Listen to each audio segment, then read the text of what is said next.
We'll do it live. Okay. We'll do it live! Please remain silent while I am speaking. We have a lot to get through. Put that cigarette out. You know that I'm the cream of the crop. Oh my God, he's gonna puke! He's gonna puke! He's fat! You three guys want a war tonight? You got one! To be the man, you gotta beat the man, and I'm saying, woo, right here!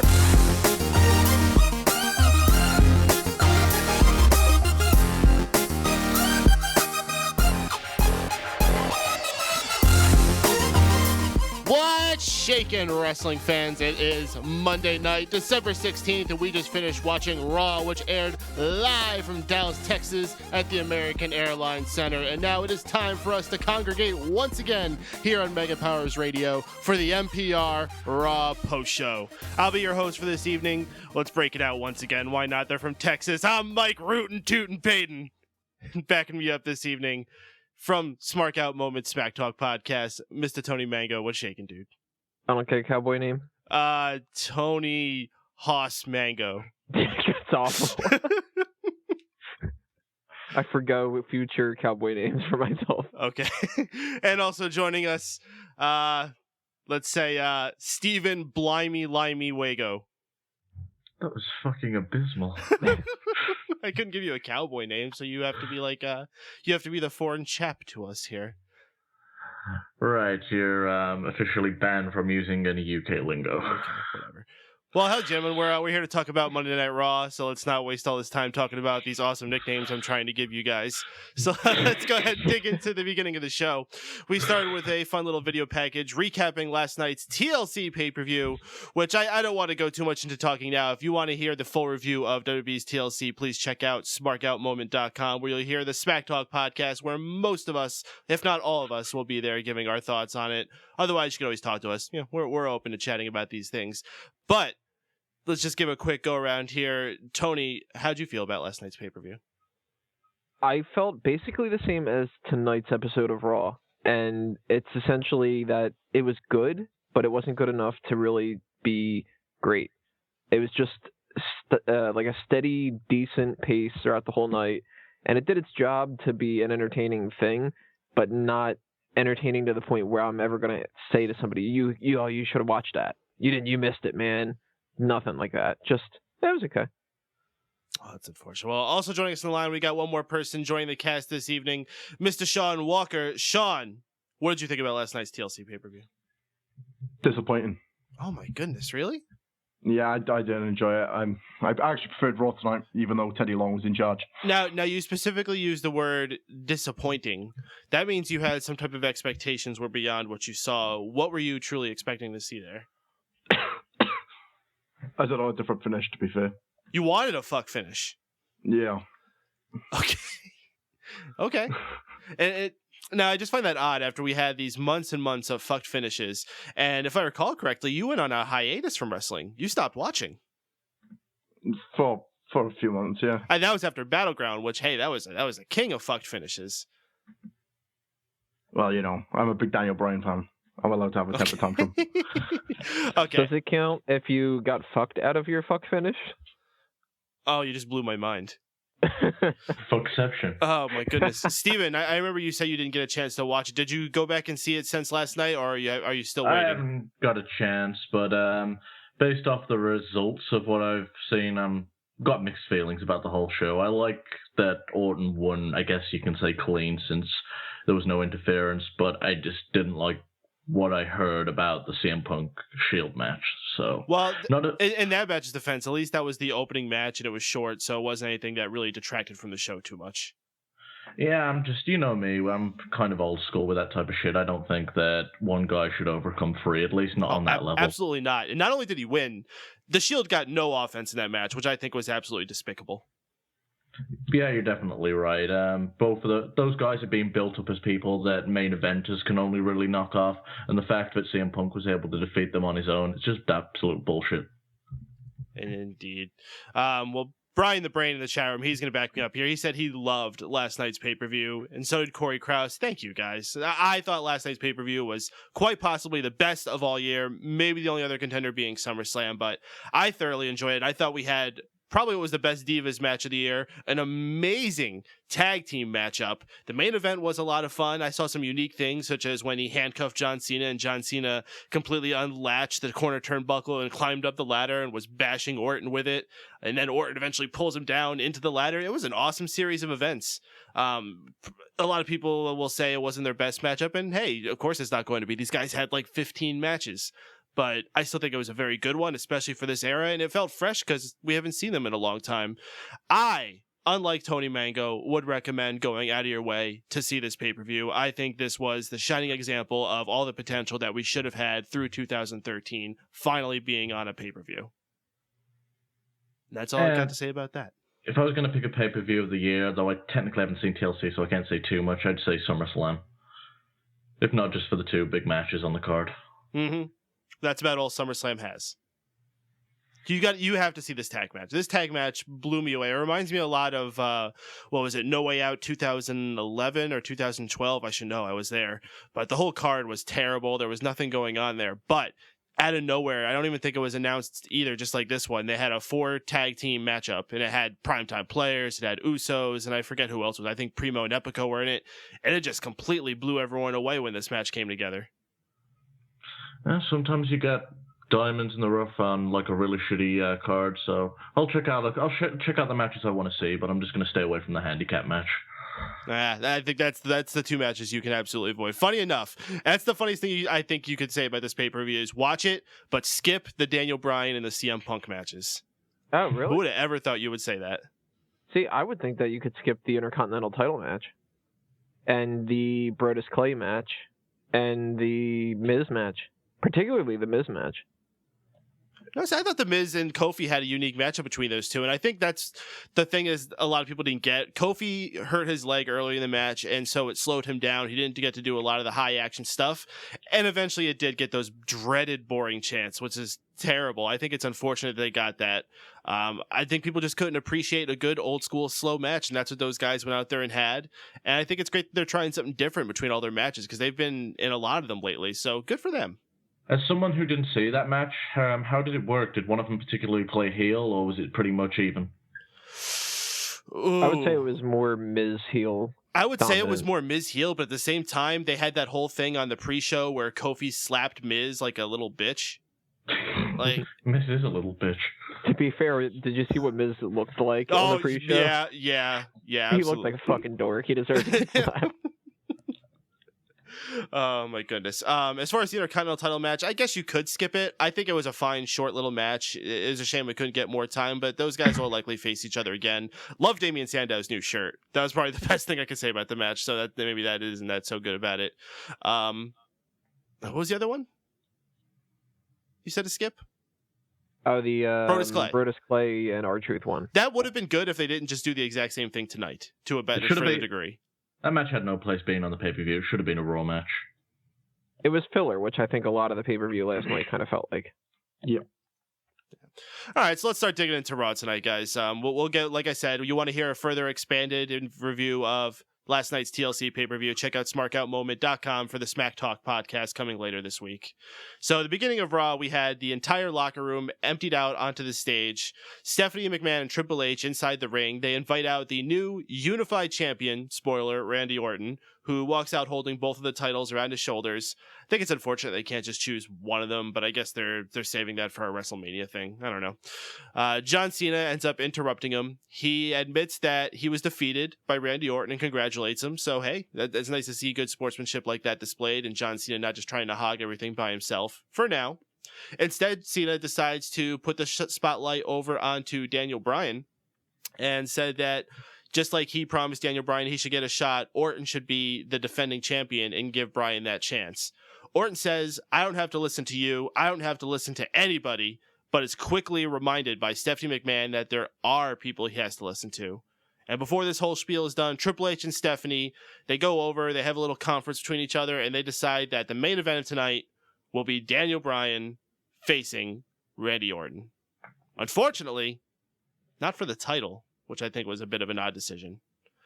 Let's go around here, get your guys' thoughts on our opening segment here. Shaun, you're a big Daniel Bryan fan. I know you got to be happy to see Daniel Bryan at least kept being Back in the main event. involved back in the main event. Fortunately, it wasn't for the title, which I'm sure you got to be bummed about. I know something that a lot of us were fearful of was the Wyatt family still looming and looking out for Daniel Bryan, and it's not quite done yet. I mean, we didn't see anything too much with it tonight. We saw a promo with the Wyatts, and we'll get more into that later on. But for now, Bryan looks to be safe, and he got to go out there and have a good long match with Randy Orton. I actually enjoyed this match, the main event. To be fair, I thought it was a lot better than the entire TLC pay-per-view, in my opinion. But we'll get back to that when it's that time. But yeah, I'm really glad that Cena put over Bryan for not the first time this year. Mm-hmm. Kudos to Cena. Absolutely. Tony, how'd you like this whole opening spiel that we got here? It's always important when we have all these people out on the top of the ring. Did you think this still felt important, or is this starting to get overdone lately? I don't know if I would have done it for as many times as they've been doing it lately, because it didn't feel as special as it would have if they hadn't have done it a couple times in recent memory. But I still think that when you have everybody out there, it has some kind of an aura about it that something big's going to happen. Maybe it's because that happened last night. If it would have just been, Randy Orton winning one of the championships and we still had another title, and they just, they had before where they had the Randy Orton coronation and it was just another championship, that wouldn't have meant as much. But yeah, I thought it was pretty decent. One thing I thought was kind of funny though was when they started showing the John Cena promo part, Ryback in the background is swinging his hands and he looks so bored out of his mind. He's like, he doesn't want to be there. He kind of reminded me of like a little kid that you drag along to like when you're like doing errands, and he just kind of like, I want to go. He's just like moving back and forth, and he's got this look on his face like, oh, this is taking forever. Like, that's really not going to help out your position, Ryback. Just like Mrs. Dad. Can we go home yet? When am I going to get to hold the titles? Why doesn't Randy Orton share? I'm hungry. Feed me more. God damn it, you beat me to it. Wasn't the match later on for the title? Oh, I guess it was, because Brian the Brain in the chat room just said it was as well. I couldn't tell. It seemed like they never really stated that it was to me, but maybe I just missed it. Yeah, I got a gripe with that. I think whenever you have a title match, you should do that whole thing where you don't announce them when they come down to their music, but do it in the ring and kind of make a big deal out of it. They never really did it. Yeah, I don't even think I saw the referee hold the titles up or anything like that. Like, the whole pomp and circumstance, like you said, announcing them in the ring, referee holding the titles up, checking their knee pads and all that. They usually do that for their title main events. Not even the graphic, I don't think. No, I didn't see that either. So maybe that's why I'm thinking it's not, but it's possible it could have been. They just skipped all that crap. Like, fuck it. Kind of like they did at WrestleMania this year. Fuck it. Why have pomp and circumstance? Right. What's with that whole pyro and trying to make a spectacle out of this? America the Beautiful? Fuck America. Have like 40 extra minutes of pre-show of people talking. Oh, goodness gracious. So before we start bashing WrestleMania, Steven, what did you think about our whole spiel in this beginning here, setting up our main event with Daniel Bryan and Randy Orton? There's one thing that irritated me during this promo, and John Cena's got this whole thing where he's like, you get a title match and you get a title match. He gave one to Ryback, he gave one to Daniel Bryan. It's just like back in the day, you just never had guys that would gladfully give up a title match up to the next babyface that was behind him. Everyone wanted a shot at it. It just kind of seemed like it demeaned the fact that he wants a championship shot. It's kind of like, fuck it, I get him all the time anyway. But that's just me nitpicking at that. As far as the whole promo, I think it dragged on a little bit, but it was what it was. It did a nice job of getting Daniel Bryan over, and the fans were into it. So if it was a bit shorter, I think I would have liked it more. I don't want to forget to plug our call-in number, folks. If you want to join the conversation here, we have a number you can dial in with your cell phone or landline if you're still living in the 90s. Area code 760-512-7247. That's area code 760-512-7247. Also, if you're on the broadcast page, you can click the little Skype icon at the top.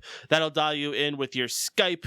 And also, we have a chat room. If you scroll on down, we got a few cool dudes keeping things going on down there, keeping things fun. In addition to the conversation we're having with audio, you could also keep a cool little thing going with text there. Make sure to check out our beeper number. Yeah, we are now on Snapchat, just like WWE.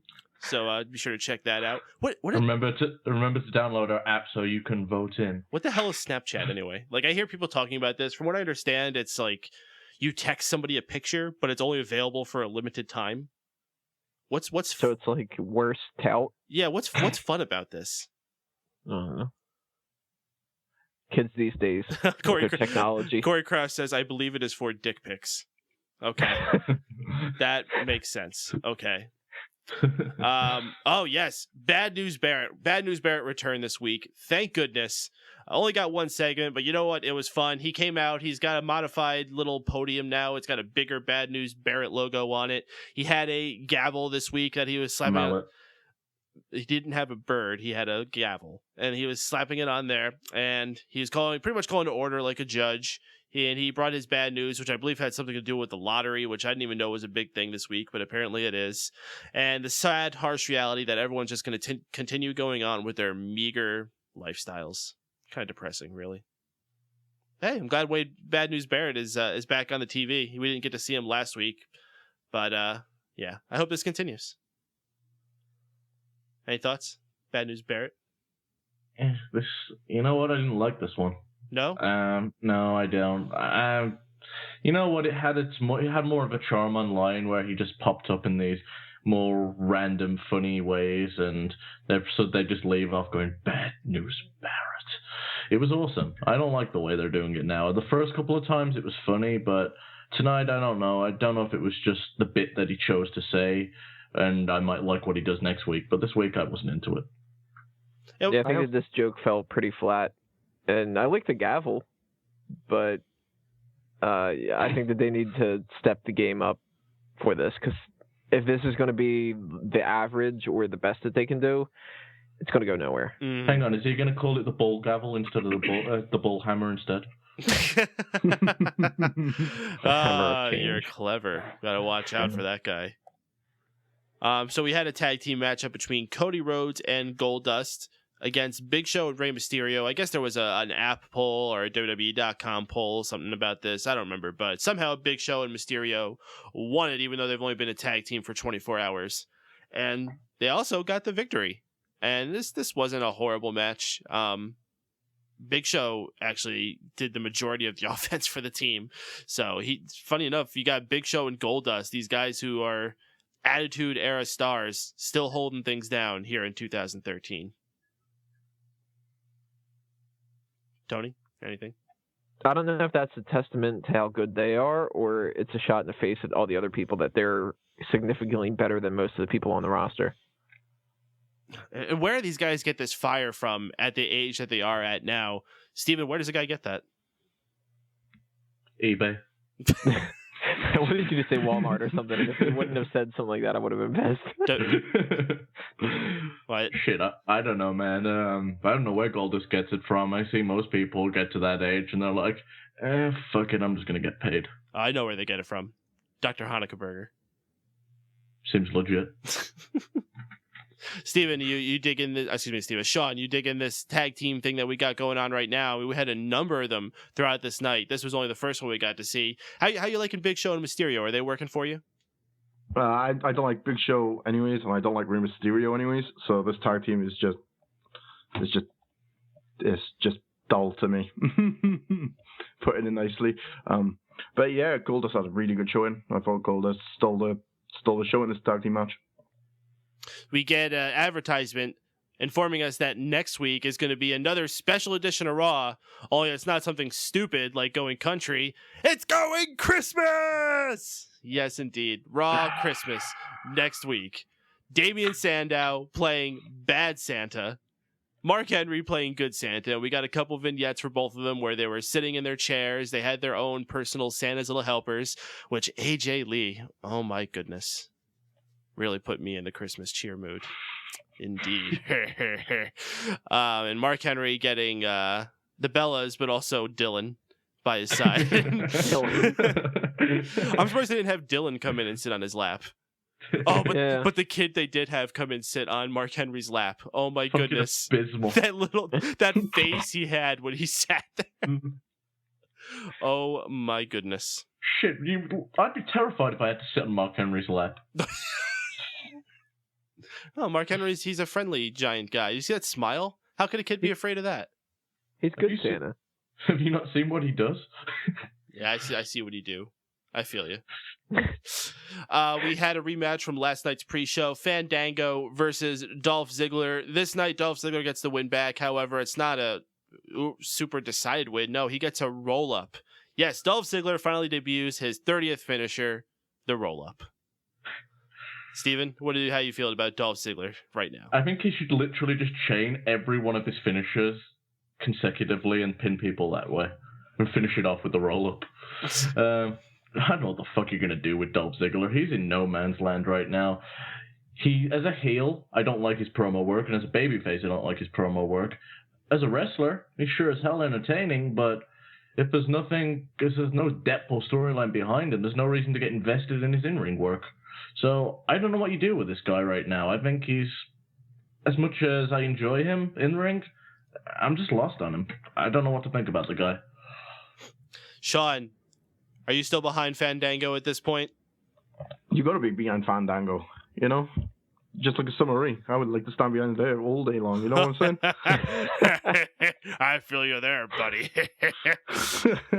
How you liking Fandango's new outfits lately? He's going for sort of the Fabian gay pirate thing. I don't really tend to notice, to be honest. Oh, you know what? That's what they can call him if he loses the rights to Fandango. Fabian the gay pirate. Oh, goodness gracious. I'd like to see him try to do that whole "you're not pronouncing it right." Fabian the gay pirate. Tony, I know you were a big believer of Dolph Ziggler around this time last year. How has he come full circle at this year? Has he made it to the promised land that he was supposed to be, or has he just been an utter disappointment? He got fucked over by one concussion, and that's the only thing that stopped him. No. Dolph Ziggler, not Fandango. That's good. Nah, Ziggler needs something. I don't know what, but they can't just have him go from half-assed feud to half-assed feud and expect something to change. Whether that's Damian Sandow or Fandango, or if they saddle him with I don't know, who's another person who's just like hanging around the mid-card right now? Paige. Even if they put him with like The Miz, if he stays a heel and moves on from Kofi Kingston or whatever, it's not going to work. They need to give him some kind of shot of adrenaline, and they need to give him some kind of a solid push too, because they seem like they've got this inability to stick behind him for long.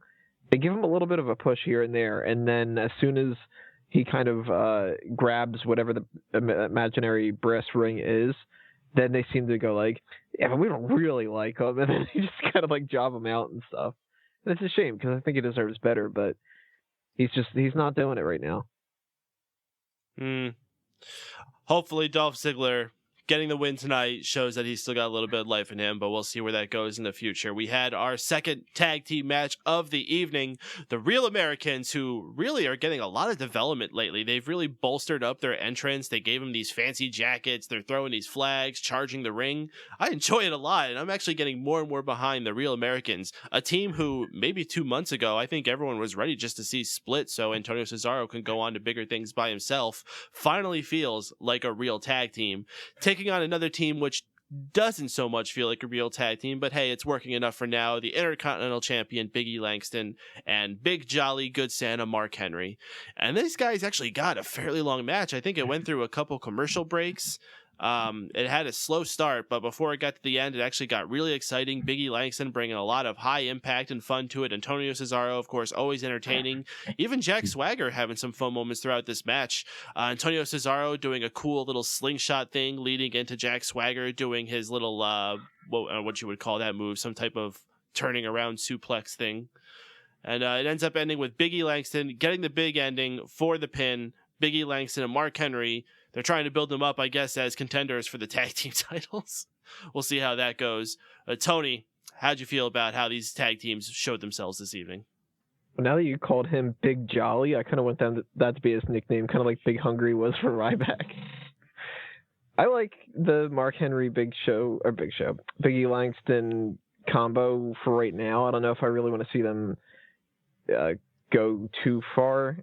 And I like the Real Americans the way that they are, but at the same time, as much as they're interesting, I don't think that they really need to go that far either. I think that Cesaro is by far the standout of the team, and then Zeb Coulter and Jack Swagger is, I don't want to say, it's kind of rude for me to say, not rude, a little overbearing for me to say that it's a complete worthless viewpoint that I have of Jack Swagger, but he's really not that important. You could put anybody else in that spot and it would still be entertaining, I think, because you've got Zeb Coulter and you've got Antonio Cesaro. And there's been a whole year of build of Jack Swagger being a part of this whole Real Americans thing, though. So at this point, you can't just put anybody in there. I think that you kind of could, though, because this really isn't focusing too much on the Real American thing anymore. They're not coming out and cutting the promos as much. They're just sort of there and then being entertaining in the ring. Okay. I don't know who could fill that spot, but if they were to come into another situation where they need to fire Jack Swagger or something, I think you could replace him and it wouldn't be as jarring of a transition as if, like, obviously if you take Cody Rhodes and Goldust and you need to get rid of one of them, that's going to be huge. That gets rid of that whole gimmick. Or if you have only one of the Usos, it's like, oh, let's pair him up with Evan Bourne. Like, it's just not going to work. But if you were to take another person, maybe like a Zack Ryder or something like that, that's not doing anything, or a Kurt Hawkins or whatever, I think you could, with a little bit of work, you could get them over and they could fill that spot. Steven, you wanted to follow that up? Yeah, the Real Americans as a gimmick isn't Jack Swagger, it's Zeb Coulter. What do the Real Americans do? Zeb cuts a promo, they run down, they wrestle, normally lose, and that's it. You can easily find someone to replace Jack Swagger for that. I don't think he's doing anything relevant. I don't think he's even relevant to the team. I definitely agree with Mango. I think you can cut him. I think you need a guy that's a bit bigger than a Zack Ryder or Kurt Hawkins, and I don't mean bigger as in like popularity-wise, but I mean in size. I think so. That's the one thing that Jack Swagger does in that team, if nothing else. He's he's one of the larger sized guys in the ring, so he can throw people around and stuff. Works as a heel role. So, honestly, I'm ready to see this team split up, and I think the payoff if Antonio Cesaro went face is Zeb Coulter taking a big swing. Oh my god, no way. You'd mark out if that happened at Mania. I would be terrified for Zeb Coulter's life. That's half the fun. That's a Vietnam veteran, okay? I know you like spitting in the faces of our armed forces. At least I'm not a tattoo racist. I thought you were going to say spitting in the face of people who aren't cool. I completely expected that when you started saying that. All right. Shaun, let's pull this back into a different direction here. How do you like in the pairing of Biggie Langston and Mark Henry? Do you think this has potential for a long-run team, or is this going to be something that we're going to see stick around for a month and eventually see these guys face each other? Well, wasn't this planned like back months ago before Henry got injured? I don't know. Or was that on Scoops? Shit if I know, man. Possibly. But yeah, I think if you're going to go the tag team route with Biggie Langston and Mark Henry, I'd say drop the Intercontinental belt. To, I don't know, someone relevant. But yeah, I can see the Mark Henry and Biggie Langston's tag team going quite far. Well, let's go to going the distance, man. Let's go to our third tag team match that we actually had of this evening. Axel, that's Ryback and Curtis Axel, against the team of Tons of Funk, Sweet Tea, and Brodus Clay. Well, hey, if you like Tons of Funk, unfortunately, this is the last time you're going to see these guys teaming together. Ryback hits the shell shock on Sweet Tea after Brodus Clay refuses to make a tag with him. After the matchup, Brodus Clay attacks Sweet Tea, prompting R-Truth and Xavier Woods, who are conveniently sitting at ringside doing commentary, to run into the ring and make the rescue. After they chase Brodus Clay out, they invite the Funkadactyls into the ring to dance, and nobody gave a shit about Sweet Tea, who was sitting in the corner having to be checked on by medical personnel. And that was the match. Steven, you take this one. Hey, I know that guy's unconscious in the corner and he's your friend, but do you want to dance with us? Yeah, fuck that guy. I know I said I wanted more mid-card feuds. I just don't give a fuck. I really just could not give a shit about this feud. I don't care that Brodus has turned heel. I'm pretty much lost on all of what Brodus has done, because normally when you have a big guy turn heel, he's normally dominating and ruthless. In this case, he just looks like a bitch. I got no reason to care about Brodus. Xavier Woods, I haven't really seen too much of to be invested, and R-Truth has not been relevant since the Little Jimmy stuff against Cena. So why do you hate people with tattoos? No, why do you, Paden? I don't. I like Brodus Clay and I like R-Truth. You hate both of them. Yeah, that's true. Oh, I know it is. You just hate people associated with hip hop. I don't mind Cena. Okay. Well, anyway, Shaun, how you digging Ryback? Axel? Do you think these guys still have a career if they continue this tag team? Future Hall of Famers. Oh, really? As a team, Ryback, the greatest tag team name in all of history. Who the fuck come up with that name? Seriously. I think it was Michael Cole. Line him up and get him shot. Oh, goodness gracious.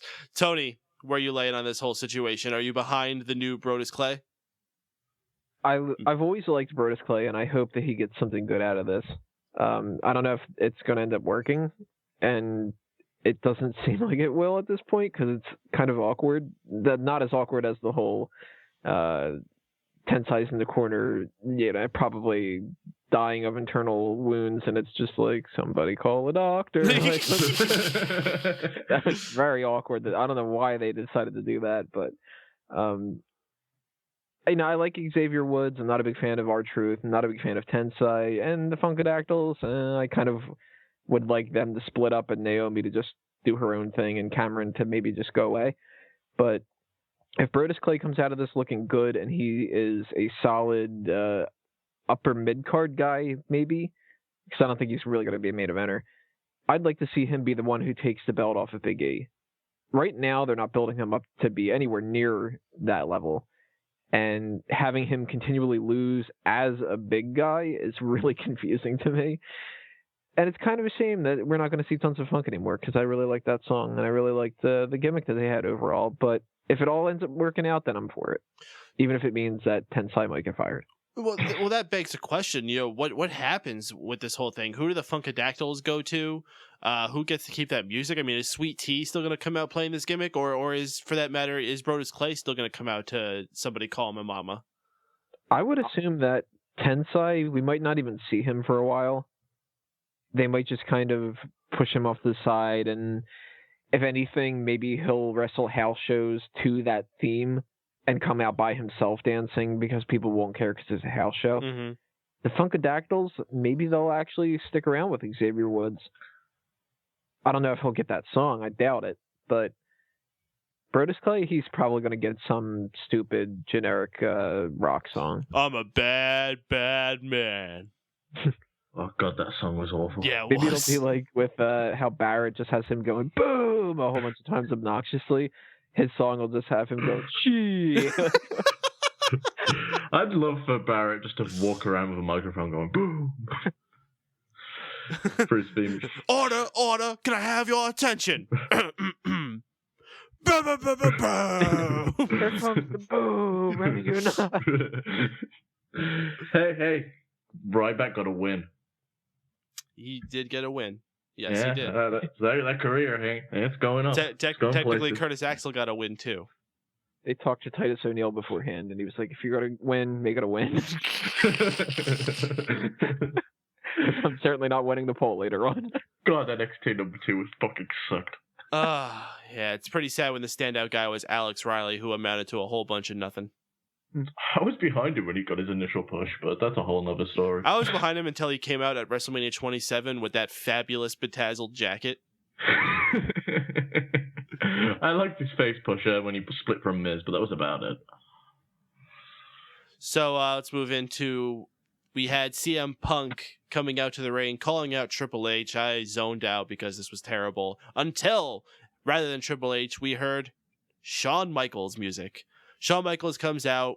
He plays with the crowd mostly throughout this whole thing, actually, and has a lot of fun with them. There's one point where they start a "You sold out" chant to him, and he just stops and he just lets them go, and he's like, "Yeah, I knew eventually you would run out of steam."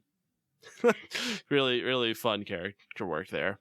Eventually, he introduces Punk to his opponents for the evening, The Shield, and we get another WWE fan poll for who CM Punk gets to have as his partners against The Shield. It was the Primetime Players, the Usos, and Los Matadores. You know where my vote went. I, of course, picked up my phone. I went and followed that handy-dandy tutorial that Michael Cole gave me to install the WWE app, and then I launched it, and then I voted for Los Matadores. It's a good job they gave you that instructions, otherwise you would have been lost tonight. Yeah, every week, too, because somehow I keep losing the app, so I got to keep reinstalling it. It's the damnedest thing. But yeah, Primetime Players, unfortunately, coming in dead last. Los Matadores, I think, having like some 26% of the votes or something, but the winners... The Usos, of course, coming out, backing up CM Punk, who, frankly, why does CM Punk need backup? Didn't I just watch him last night easily dominate the 3 members of the Shield? He was the 26%. No fucker uses the app. But, so, Steven, I know you were one of the biggest haters of these handicap matches, and you also had to be with me thinking this match is absolutely pointless after what we just saw last evening.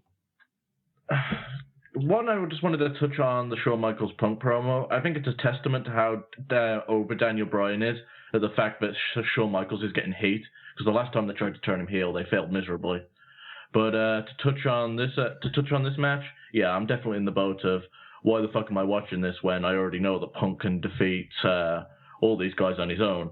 Shit, giving him one more opponent's just gonna overwhelm the Shield now. It's unfair for him to have partners at this point. Just stupid booking. I don't get it. The Shield looked weak coming out of that match, and I know Roman Reigns looked strong tonight with the spear, but I don't know. This whole match just felt like it shouldn't have been on the card. And it seemed so out of place for Shawn to just send down the Shield as well. I don't understand what his placement on the card was for that either. It was a very awkward use of Shawn Michaels because he really didn't say anything else. Like I said, I think the whole playing with the crowd thing only padded out his time there, because otherwise I think he maybe would have been there for a whole 20 seconds. Hey, Punk, here's the Shield. Yeah, exactly. Shawn, were you happy to see HBK tonight, and did you enjoy our 6-man tag match? I kind of missed the Shawn Michaels promo because I was taking a shit at the time. Oh no, that was CM Punk's part of it. Why do you hate people with tattoos? I just hate people with dumb tattoos. There's nothing wrong with the Pepsi tattoo. Coke. But anyways, the six tag matches. Yeah, there's haven't I seen this like the past 3 weeks? The Shield and the Usos and CM Punk. Yes, indeed. Tony, did you have a little bit more of a positive outlook through this whole thing? I liked it. I liked it quite a bit. I mean, and you know what? I didn't just like HBK's part, although it was pretty awesome when he was just like, I knew you'd end up blowing up. Shut your pie holes. I have a car waiting. It's like so demeaning. I love heel HBK. But I also liked Punk's part. I mean, when he threw that little reference out there and said 15-year-old me is probably happy that you kicked me in the face, and I can look past all that stuff. I can look past the dancing around and assless chaps. I thought that was pretty decent. I liked it better than the match overall. It was pretty decent. It was okay.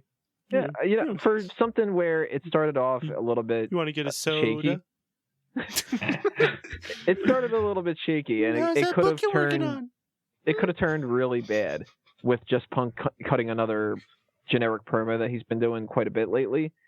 But I think with the inclusion of HBK, it ended up becoming pretty fun. And I'm a big fan of the fact that the Usos won. I don't think that the Primetime Players or Los Matadores are anywhere near as entertaining as the Usos are overall. And I like to see the Usos getting a little bit of credit every once in a while, too. I kind of felt like this poll was sort of WWE's attempt of going, look, these are guys that we don't really know if we should give any kind of push to, so maybe we'll see who they vote for, then either we job out PTP or we job out Los Matadores or Usos. Who do we go for as backup people in the future? And yeah, but that implies that they remember who was on the show the week before. All right, guys, before we start digging into the match of the night, we actually have a question submitted to us from the chat room from James Baelish Talks Wrestling. Who do you guys think will be the undisputed heavyweight champion, a title that has to be changed, by the time WrestleMania rolls around? I'm assuming he means who do we think will be the defending champion going into WrestleMania? Steven, who do you think it will be? Am I the only one that finds the name a bit silly that you're calling it the WWE World Heavyweight Championship when that would be the World Wrestling Entertainment World Heavyweight Champion? Can we just call them the World Champion? Or the World's Champion? I like that. That sounds classy. Just cut it down to the WWE Heavyweight if you want to combine the two names. But having World twice in the name is fucking silly. And you're saying who do I think it is going to be by the time of WrestleMania? Probably John Cena. Tony? 100% Randy Orton. Really? Who do you think Orton's opponent will be then? 100% CM Punk. Wow. I am without a doubt sticking to my guns on that. I mentioned it over maybe 2 or 3 months ago that was my main theory that was going to end up happening. And I see absolutely nothing, not the slightest shred of evidence that makes me think it's otherwise. So you're expecting Punk to win the Rumble then? Mm-hmm. Okay. The only thing I'm curious about is who does he eliminate last? And it's not going to be Daniel Bryan. That's what I'm guessing. Ryback. Steven, actually, let's go back to you because you said John Cena. Who do you think would win the Rumble and be his challenger then? Daniel Bryan. Okay. I could fox with either of these actually. So Shaun, who do you expect to be the champion going into WrestleMania? Daniel Bryan. Okay. How do you expect him to get a hold of it? I don't know, some sort of elimination chamber probably. Okay, that's an easy way to get it through there. Then who do you expect to win the Rumble and be his contender? John Cena. You want John Cena to win a third Royal Rumble?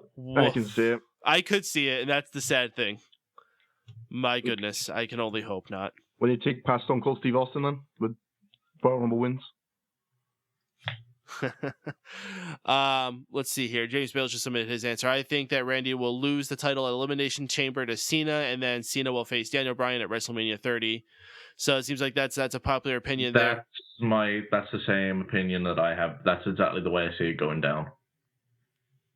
Oh, Roman Reigns and CM Punk last in the Rumble. That's a good one.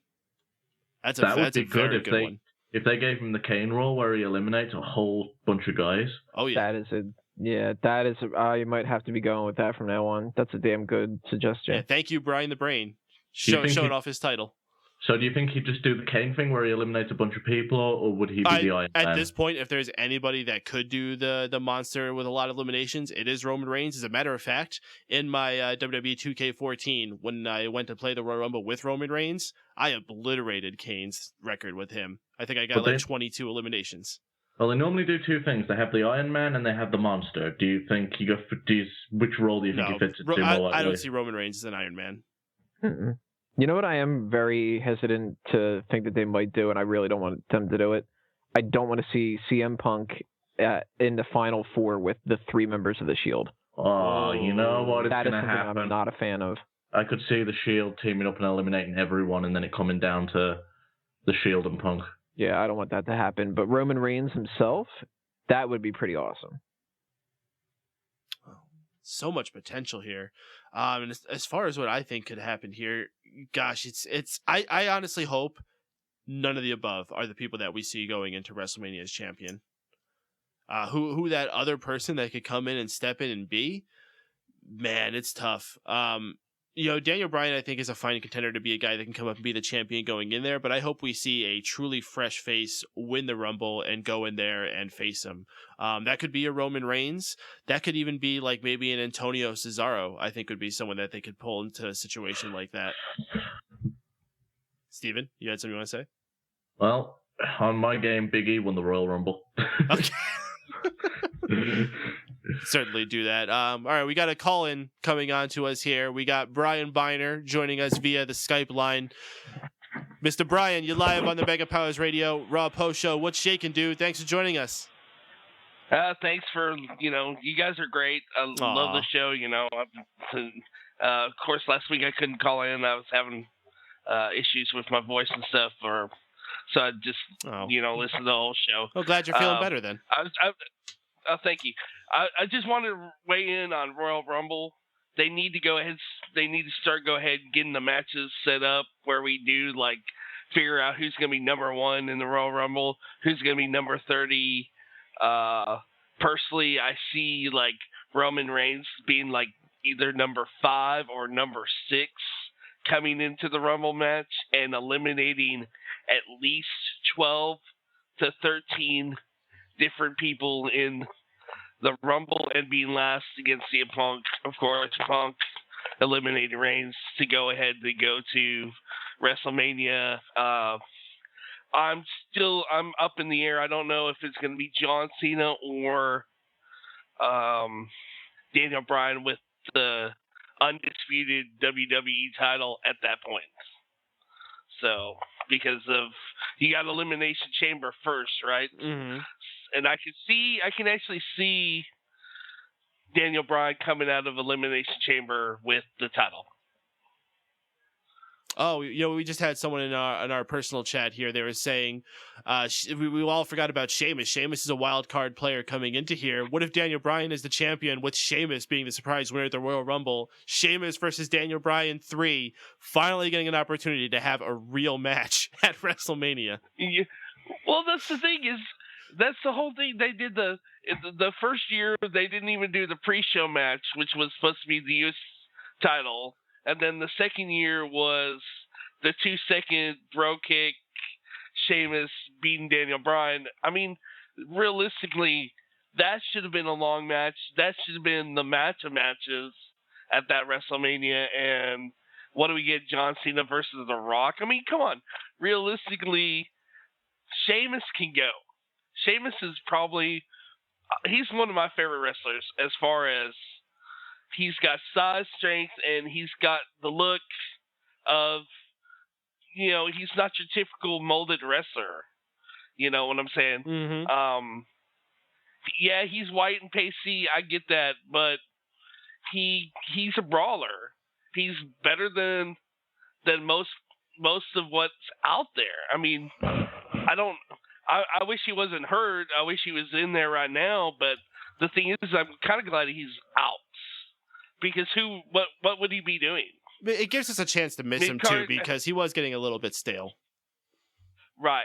And the thing is what did they do? Have him tag teaming with somebody? He'd probably be tag teaming with Rey Mysterio. Oh no. I mean, and that's the thing is, Royal Rumble is it's one of the big 4. I mean, they really. I love how they, TLC was great, but once you have that the TLC, that first show like tonight should be leading right into Royal Rumble. It should be your matches start. Let's get going. Let's not have 15 tag matches. Let's start getting ready for Royal Rumble. Yeah, well, we got so long to prepare for Royal Rumble. I mean, that was the weird thing about having TLC earlier this month. It's just mid-December.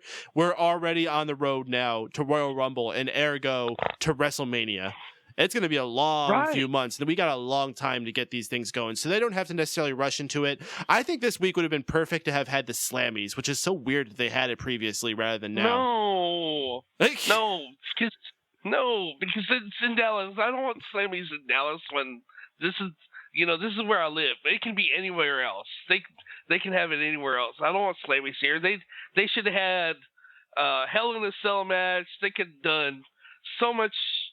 They could have had an Iron Claw match. I don't care. Just the Slammies are stupid. If you're gonna do that on SmackDown or even have an extra show just for the Slammy Awards. Yeah, that could have been fine. That's what they used to do. It used to be sort of like how they do the Hall of Fame now. The Slammies was an extra thing that went on during WrestleMania weekend. But what I'm basically saying is right now is a good time to just have a gimmicky filler show. Just like next week we're having the Christmas edition of Raw. It's fine to just have something to fill it through. You don't like that? You don't think that's going to be fun? Yeah. I like the fact that Bad Santa is Damien Sandow, and you got one of his helpers is AJ Lee. Oh, but yes. Realistically, I mean, come on. It's too much filler, too much crap, too much... I mean, don't get me wrong, they did it during the Attitude Era too, but we need sustenance. We need more matches. You got all these wrestlers that we never see on TV that are sitting there in the wings that could easily be your filler. You know, they could easily come out, and who cares if it's a 5-minute match, whatever. Let's start filling the card up a little bit more. Let's, you know, if you're going to go down this road of, you know, like Brodus Clay versus Tensai or whatever they're doing there, and versus R-Truth versus Xavier Woods, then let's see a little bit more of that. You know, build that up a little bit more. Throw that out there a little bit more. What happened to the Los Matadors versus the Real Americans? What happened to that feud? Oh. It fizzled in 2 seconds. It could have feuded for months. They could have built that up to Zeb Coulter versus the Bull El Burrito. Yes. That could have been a lot of fun. And, you know, they have so much time on fun. TV. They have the 3 hours of Raw. They got 2 hours of SmackDown. They got main event, if you want to count that. Oh, and I do, because main event is actually really good. They screwed up the format. The format was really good when they first put it on the air, where they were doing an insight into the wrestlers. Mm-hmm. You know, where they were going, and then they would tell you about CM Punk's background or John Cena's background or whoever was wrestling in the main event of that night. And it was actually good. Now now they throw 2 matches and the rest is all replay. It's like, no, you know, I could watch this on Raw. I mean, I know it's all the my problem is I guess we're used to when WCW and WWE were going head to head, there was just so much better wrestling. I'm not saying there's not good wrestling now. It just seems like they made each other better, and TNA just can't keep the mustard with WWE. I don't know, man. If you really go back, most of those shows really did not have a lot of good wrestling on it. In fact, I think today we're spoiled with good wrestling. I think we come to expect it way too much, and we can't accept simple TV squash matches and things like that.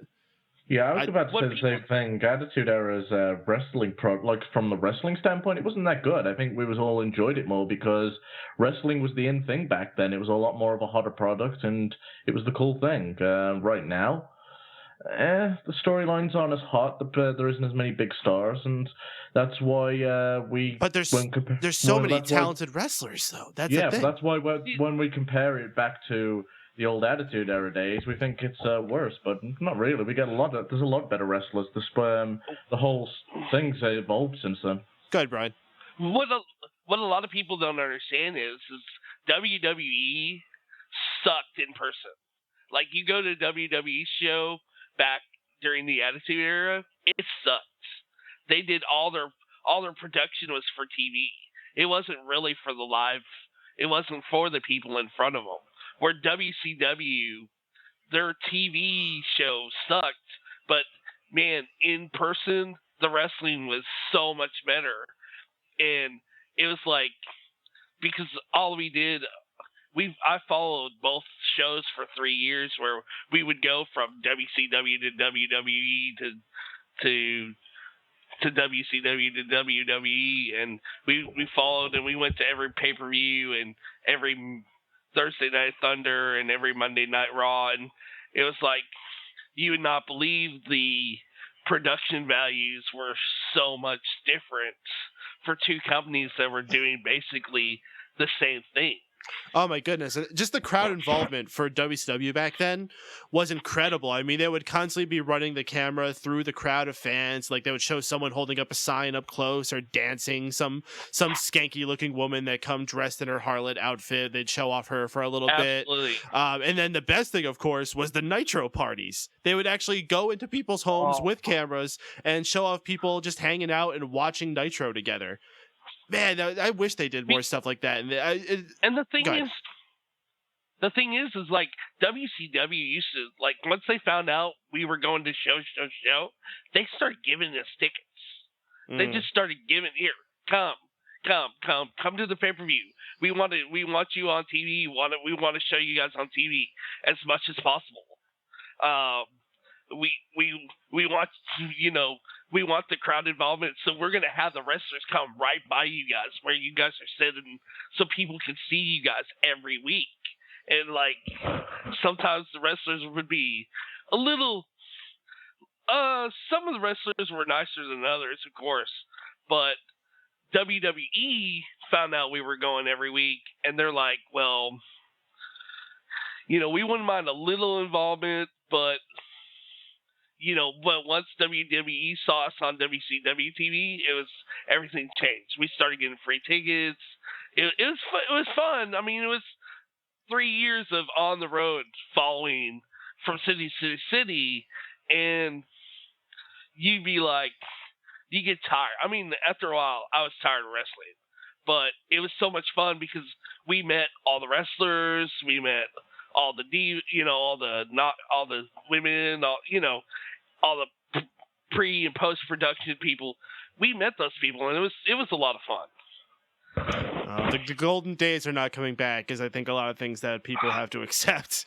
Wrestling has continued to evolve with the times, and in general, things are just not the way they used to be. Those were the days. Yeah, I'm never doing that again.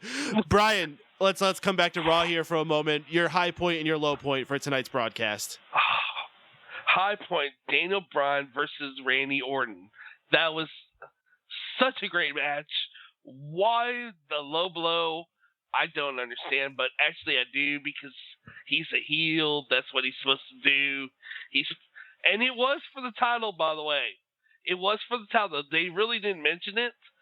They didn't even mention it during the match, but I could have sworn, like, before they made that match, that they said it was for the title. But you could tell that Randy Orton was going to win. Low point, I don't know if they're Divas tag match, I guess, would be my low. These poor women. Always throw it into them. I'm sorry, but I don't understand. They give them 20 minutes at the pay-per-view and can't give them 5 on Monday Night Raw. It's because Alicia Fox was in the match. Yeah, but she's actually a good wrestler. No. I mean, she's better than some of those hags they got there at WWE. I mean, sorry to say it, knockouts are better. The TNA, if they just ran women all the time, I think they could actually take away some of WWE's. Wait, TNA still in business? Yeah, well, barely. What's a TNA? Yeah. Yeah. I recall hearing something about TNA once where they were like trying to do some other show on Monday night, but I guess it went away pretty quickly. I never heard of it again. Hogan decided to do a show up against Raw, and it did a... Was that the one with the midgets? Or the vanilla midgets? No, actually it was a live TNA show with like their whole cast of characters, AJ Styles and all that, and it did a 0.1 in the rating scale. Like, that's like so low.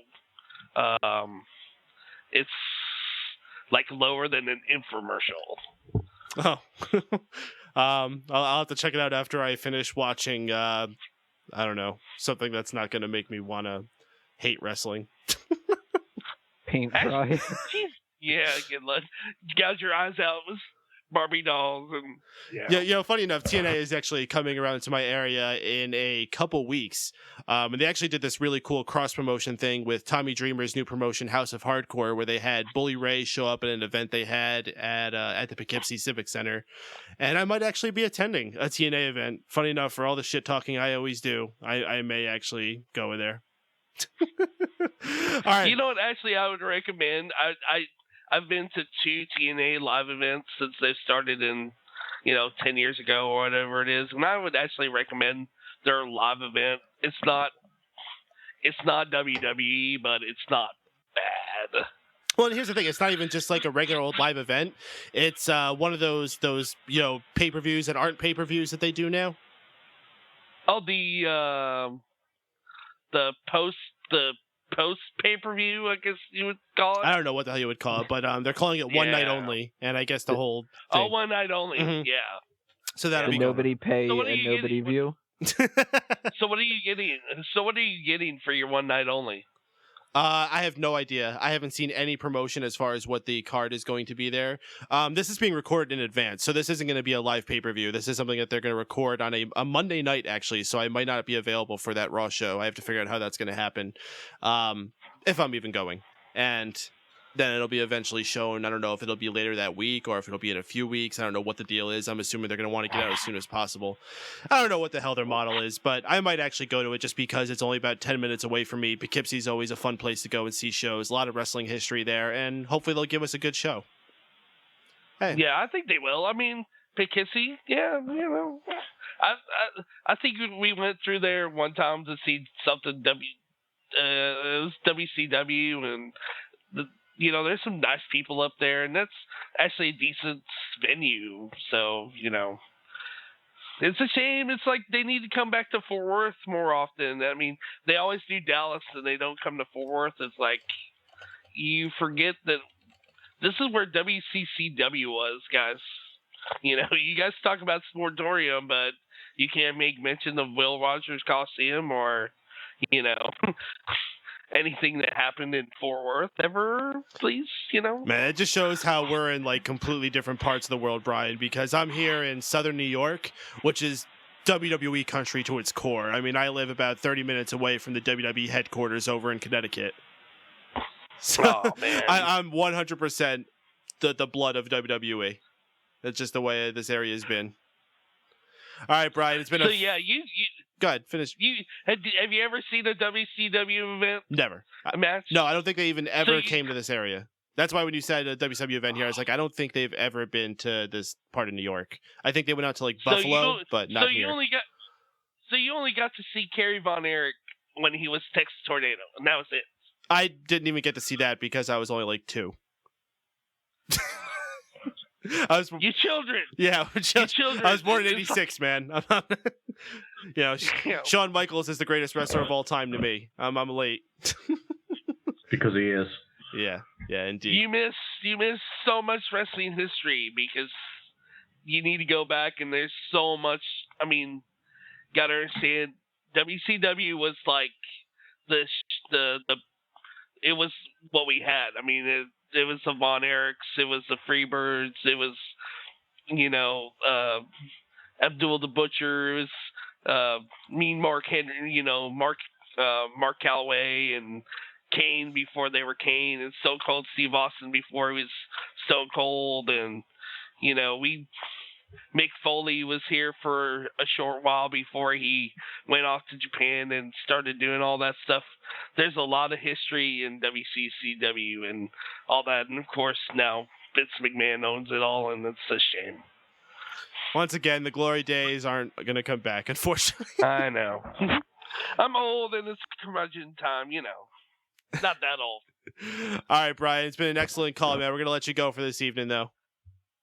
Thanks, guys. Thank you, Brian. Have an awesome night.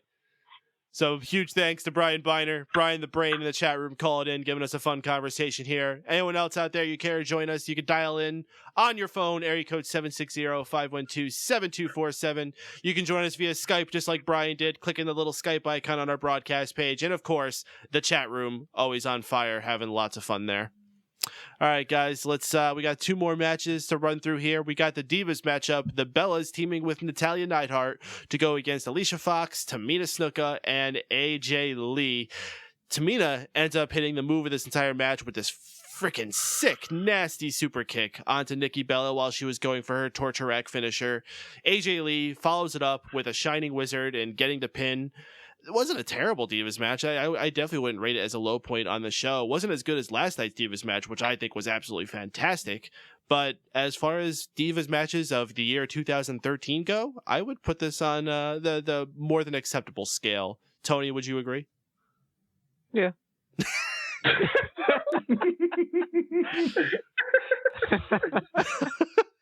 I thought it was pretty decent. That super kick was awesome. That was the highlight of the match. Yeah, Steven? I hope she hit her hard with that kick. Oh, be nice. I just felt irritated for some reason all of a sudden. But, yeah, it was a fun match for a Divas match, and the ending was pretty good. Shaun? I think Tamina should keep the Superfly kick. Yes, the Superfly kick would be an excellent name for it. All right, fellas, main event time. Randy Orton versus Daniel Bryan. Maybe for the title, maybe not. It seems like we're getting different answers all over the place. Maybe someday we'll figure this out. It doesn't really matter, though, because in the end, after a long, hard-fought match, Randy Orton takes the cheap victory by low-blowing Daniel Bryan for the disqualification. John Cena ends up coming down for a save, I guess, but Orton dominates over him as well, and Randy Orton asserts himself as the unified champion of champions. And we go off the air once again with Randy Orton holding both titles high. Shaun, it's the age of Orton once again. Are you ready for it? Yeah, the age of disappointment. I'm down with that. I don't know why we still got the two belts. Do you reckon we're going to get a new belt design, or do you reckon they're just going to keep with the new WWE belt? I would assume after all the money and pomp and circumstance they gave that new WWE title that they're going to keep it. But who knows? Maybe they will give up on it right away. You know, Triple H is changing lots of things, and maybe he doesn't like that belt. It is his belt, though. Randy Orton's just holding it for him. Steven, how do you feel about our main event this evening? Do you think it was a great match between these two? Or based on the fact that we've seen these guys fought many times before, were you left wanting more? The fact that it wasn't on a pay-per-view, I didn't mind the fact that we got it because we've seen it so many times. It didn't stop it from being a good match, and I was entertained throughout. And just so everyone's clear, it definitely wasn't a title match tonight because JBL said on commentary that if Daniel Bryan wins tonight, he solidifies himself as the number one contender. So that pretty much puts a nail in that coffin of conversation. But yeah, it was a good match. It was an abrupt ending, but we all kind of saw some type of fuck finish. Most of us thought it'd be the Wyatt family, but hey, they didn't go with the predictable route, and we got what we got. And I'm partly thinking we might get a triple threat at Royal Rumble, but at the same time, probably not, because Daniel Bryan's I assumed was going to be in the Royal Rumble. So what I'm liking currently right now with this whole main event title picture is I'm left guessing still a little. So overall, fun way to go end the show. Tony, your thoughts for tonight's closing segment for Monday Night Raw in the beginning of Orton 2.0. I liked it. I thought it was a pretty good match. It's not as entertaining as the matches that they've had in the past, but it still was what a main event should be. It should be something that the fans are really interested in. It should be something that feels like it's worth a damn, instead of when we get those main events every once in a while that's kind of just like a throwaway Divas match and then a promo or something.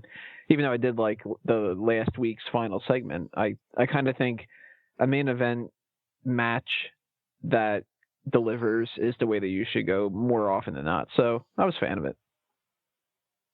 Do you think it's properly ushered in Randy Orton and solidified him as a new champion, or the champion of champions? No, he needs to beat John Cena at the Royal Rumble first, and then just to lose it to him the next month. No, because he's not. Oh, that's right. You think Daniel Bryan and he's going to hold on to it to face CM Punk. He's last beating Daniel Bryan in the Elimination Chamber. Wow, you're getting really in depth with your your booking, as you do. I always forget about that. You always come up with these really elaborate long-term plans. How often do those blow up in your face? Not as often as you would think. You would think every once in a while, like the house of cards would fall down, but I'm sticking my guns on this one. Did you just have one of those recently? Like, I think you were trying to make your predictions for, maybe it was even TLC right after Survivor Series, and they changed something. You're like, oh, fuck. Now we got to completely redraw everything. Every once in a while, they'll do one little thing different. Like, I think that it was the Survivor Series thing. I think that was like they added like the Usos into the mix or something, and then I was just like, there goes everything. Like, yeah, for 3 weeks, you were getting pissed off the way they was arranging everything. Right. They're messing around with my cards. All right, guys, let's go around and do the high point, low point for all you gentlemen. Of course, if you're in the chat room, feel free to throw us your high point or low point. We'll read it out here on the show. Steven, your high point, low point for tonight's Monday Night Raw. The high point has got to be Randy Orton versus Daniel Bryan. As far as match quality goes, it was fantastic for just a Raw show, so I really enjoyed that. For my low point, I'm going to say the CM Punk Usos versus Shield match. Not because the match was necessarily bad, but just because of its relevancy and point of being on the card. It didn't accomplish anything, and unless they expand more on CM Punk and Shawn Michaels next week, the whole thing was pointless. So that's my low point. Mr. Sean Walker, your high point and your low point for tonight's Monday Night Raw. High point, no Alberto Del Rio on Monday Night Raw. Woo! Wow, I didn't even notice. That's great. Low point, Jerry the King Lawler back on the commentary. Oh, goodness. Tony? I actually had my high point was no Alberto Del Rio either. Nice. And it's got a little exclamation point down next to it from my notes from earlier. Another honorable mention for the high point, when Big Show slapped Mark Henry's chest and he made a big white handprint from the powder that he uses. I thought that was very awkward and funny. Some honorable mentions for the low points, Big Show slobbering. Ugh. The commentary team doing a selfie. Yeah. Which I thought was just ridiculous. But if anything, I'd probably have to give it to that whole Battle of the Santas thing with Rick Ross and Billy Bob Thornton. More specifically, that one creepy kid. He gets the official low point. Rick Ross and Billy Bob. Did you just call Damian Sandow Billy Bob Thornton? Bad Santa. Oh, okay. I get what you're saying. Okay. I get it now. Well, see, now I'm going to do my high point low now, and I'm going to actually say that my high point was those Santa skits. I love them, specifically the Bad Santa one with Damian Sandow. The sound effects and all the little production things, the weird filter that went on the screen, but it only came on for when Damian Sandow was talking, or it came out later too, when the kid was on Mark Henry's lap and he said, I heard they're going to be canceling Christmas, and all of a sudden everything went black and white and all like creepy, dark sound effect music. I thought these were a lot of fun. I like when they do these Hollywood, I don't want to say Hollywood level productions, but when they actually take the time to stage something and put all these extra effects into it and make it a full feature rather than just, hey, let's put these guys on a stage and have them talk into a microphone. Because I think wrestling is capable of being much more than just that dirty, low-level stuff. I think you can bring Hollywood-minded people, and I know a lot of people are really against bringing them into the writing team, but I think there is a spot to have some of them and having skits like these every once in a while. Well, I appreciate it when they let me know a week in advance not to watch Raw. I can't tell if that's the optimistic way to look at things or the pessimistic. My low point, I am going to go with Dolph Ziggler winning with a roll-up. I think that was pretty damn pathetic. And I'll also go with the Shield and the CM Punk Usos match, just because I probably tuned out of that match more than any other point in the show. And once again, it's a sad thing when CM Punk makes me stop watching 2 nights in a row. Yep. All right, guys. So that's going to wrap us up here for talking about tonight's Monday Night Raw show here on the NPR Raw Post Show. All we got left is to let these gentlemen here tell you about all the wonderful things they got to tell you all about. Steven, why don't you start us off? You know what? I haven't got too much to talk about because unanimous decision that's normally 10 o'clock every Tuesday on Dream Elite will not be happening this week because of stupid retail and my job at Christmas time. So, and also Addicted to Anime's episodes up in the air until I get my work schedule sorted. So I got not much going on, so I'll pass it on to you guys. Before I move it on, I just want to make sure that I get Corey Krause's high point, low point here. He said high point, main event, low point, Cena's opening promo. Not bad decisions on that one. Sean Walker, what do you got to tell the world about? I've got episode 7 on my Batman Let's Play coming up onto my YouTube channel, which is youtube.com/ShaughnC1989.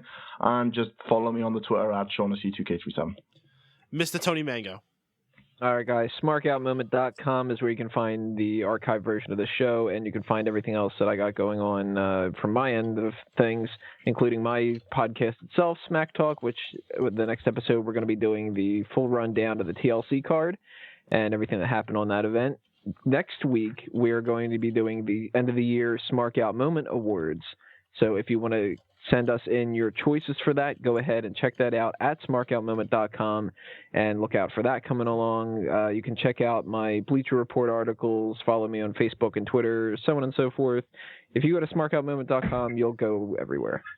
Oh, iRadius, I'm sorry. I didn't see your low point, high point here. Where do we got it here? Everything just kind of blends into this chat room. I don't see where it says it. I feel like a jerk. Now I'm wasting all this time. You are a jerk. Yeah, same here. Everyone has something about signing a prenup. I didn't see that on Raw. Big Show signed a prenup? What? Big Show signed a prenup. iRadius, great storytelling. Bryan and Randy tonight. Absolutely. I've seen a lot of praise going on for the main event this evening. And I can't find. I'm sorry, iRadius. I can't find him in this chat room. Everything moves so fast in here. iRadius got stuff in there too. But he definitely praised the main event. Lots of love for that. So thank you everyone for listening this evening. If you enjoyed the show, please tune in every Monday night here on Mega Powers Radio, megapowersradio.com. Like us on Facebook. Our new Facebook page exclusively for this, facebook.com/Raw Post Show. Yeah, it's nice and easy to remember. Facebook.com/Raw Post Show. Brand new page, starting to get things rolling on there. So please be one of the early adopters and get us started. Also, be sure to join our official Facebook fan group at facebook.com/groups/the Megamaniacs. That's the Megamaniacs on Facebook. You can even search for it and find it. That's where we'll always be talking all things wrestling. We'll be posting pictures and memes and funny questions and all the other things we want to put in there to enjoy ourselves. And also, please like the Mega Powers Radio page, facebook.com/Mega Powers Radio, and subscribe to the YouTube, youtube.com/Mega Powers Radio.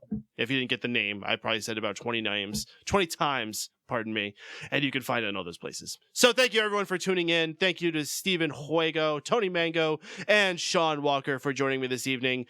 Have a good, fantastic, wonderful night. It's a gavel. Mallet. Gavel. Mallet. Gavel.